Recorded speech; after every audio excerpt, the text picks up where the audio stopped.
Good morning, everyone. I'm going to show you something that changed our lives completely. A garden that practically waters itself. And the secret isn't expensive technology or complicated systems. It's about working with nature, not against it. You see, most gardens need constant watering, sometimes twice a day in summer heat.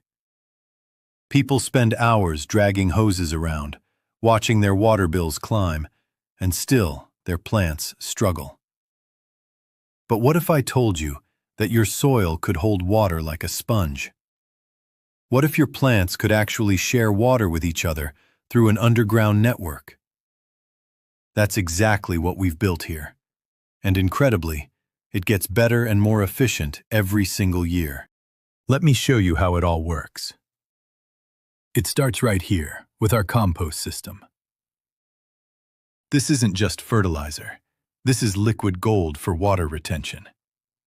Every single food scrap from our kitchen becomes food for billions of microorganisms living in this compost. These tiny creatures create a sponge-like soil structure that can hold up to 20 times its weight in water. Look at the difference here. Regular soil acts like a strainer. Water just runs right through it. But our compost-rich living soil? It's like a reservoir, absorbing and holding every drop. This is the foundation of everything we're building. Now, the second layer of our self-watering system is what we call the mulch fortress. We spread thick layers of organic mulch around all our plants. Grass clippings, straw, wood chips, and more compost. This 4 to 6 inch layer acts as our moisture lock, preventing up to 70% of water evaporation. Think about that for a moment. When the sun beats down on bare soil, that moisture just disappears into the air. But under this protective blanket of mulch, the soil stays cool, stays moist, and that mulch itself slowly breaks down to feed the soil organisms we talked about.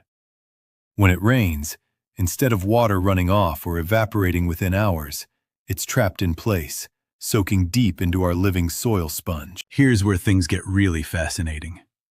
We plant strategic, deep-rooted plants throughout the garden: comfrey, daikon radish, and alfalfa. These aren't just random additions.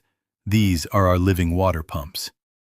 Their roots drill 6, 8, even 10 feet deep into the earth, far below where our vegetable roots can reach. They're accessing the water table itself and pulling that moisture up through capillary action.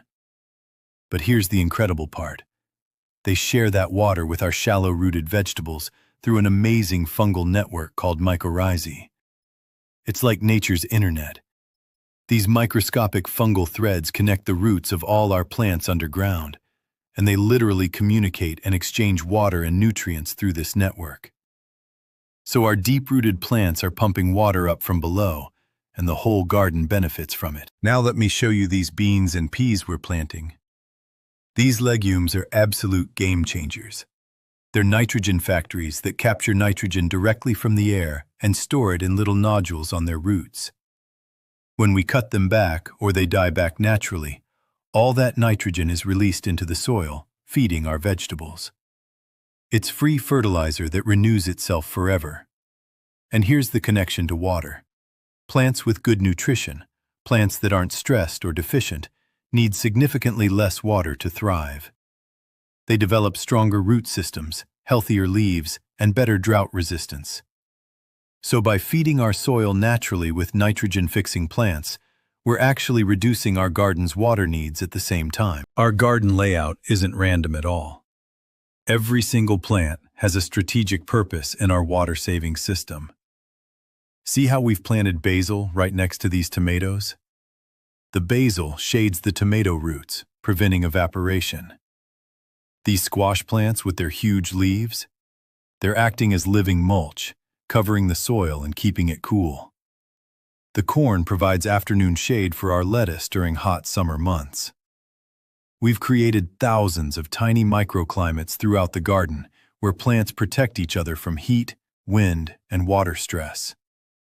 When you look at thermal imaging, you can actually see that companion-planted areas stay 40% cooler than areas with single crops.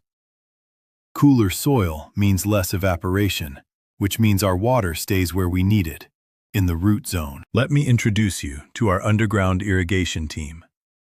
These red wiggler worms in our worm bin are doing incredible work. As they move through the soil, they create thousands of tiny tunnels. When it rains, water penetrates deep along these channels instead of running off the surface. But that's just the beginning. Their castings, basically worm manure, have this amazing ability to hold moisture like tiny water balloons. Each worm casting can hold multiple times its weight in water and then slowly release it to plant roots as needed. We're not just talking about a little improvement here. Worm-rich soil can hold dramatically more water than compacted soil without worms. They're literally engineering our soil to be a better irrigation system. Going vertical is another key strategy. We grow beans climbing up poles, cucumbers on trellises, tomatoes on stakes. This does double duty for us.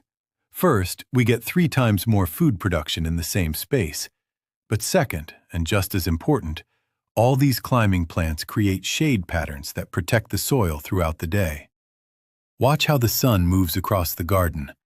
There's always something shading the ground, preventing that moisture from evaporating. And we intercrop shade-loving plants underneath like lettuce, spinach, and herbs. They actually thrive in that dappled shade and would struggle in full sun anyway.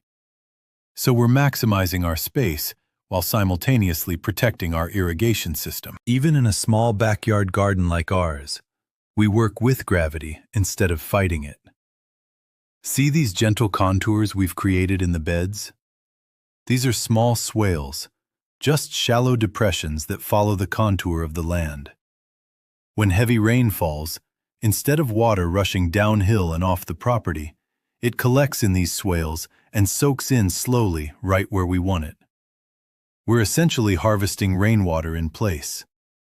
A regular flat garden might lose 60% of rainfall to runoff, but with our contoured beds and swales, we're capturing 95% of every drop that falls. That's rainwater we don't have to replace with tap water later. Now here's where the magic of time comes in. Year 1, we watered regularly while building the soil. Year 2, we cut our watering by about 50%. Year 3, we barely watered at all except during the worst heat waves. Each year, the soil gets richer, holds more water, supports more life.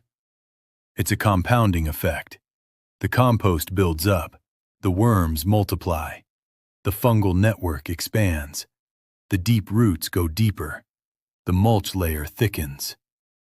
We're harvesting something from this garden every single week, all year long, with minimal water input. By year 5, the garden is basically watering itself 90% of the time. We only supplement during extreme drought, and even then, it's a fraction of what conventional gardens need. Let me show you how all these systems work together in harmony. Deep roots are pumping water up from below. Compost and worm castings are holding that moisture like a battery. Mulch and plant canopy prevent it from evaporating away. Swales capture every drop of rain that falls. And underneath it all, that glowing mycorrhizal network is sharing water and nutrients efficiently between all the plants. It's a living, breathing, self-regulating water system. Compare this to a traditional garden, where someone is out there every day dragging hoses, and their plants still look stressed because they're fighting against nature instead of working with it. Now, I want to be clear. This isn't zero maintenance. Nature needs our partnership. But instead of spending 2 hours a day watering, we spend maybe 20 minutes adding fresh mulch, planting succession crops, and feeding the soil with compost. We're working smarter, not harder. And honestly, this maintenance is enjoyable. It's time spent observing the garden, harvesting fresh food, and planning the next planting. It's not the exhausting chore that daily watering becomes. We've been building this system for 5 years now, and each year it genuinely gets better. In 20 years, this garden will be a mature ecosystem with perennial fruits, nut trees, incredibly deep and rich soil, and amazing biodiversity.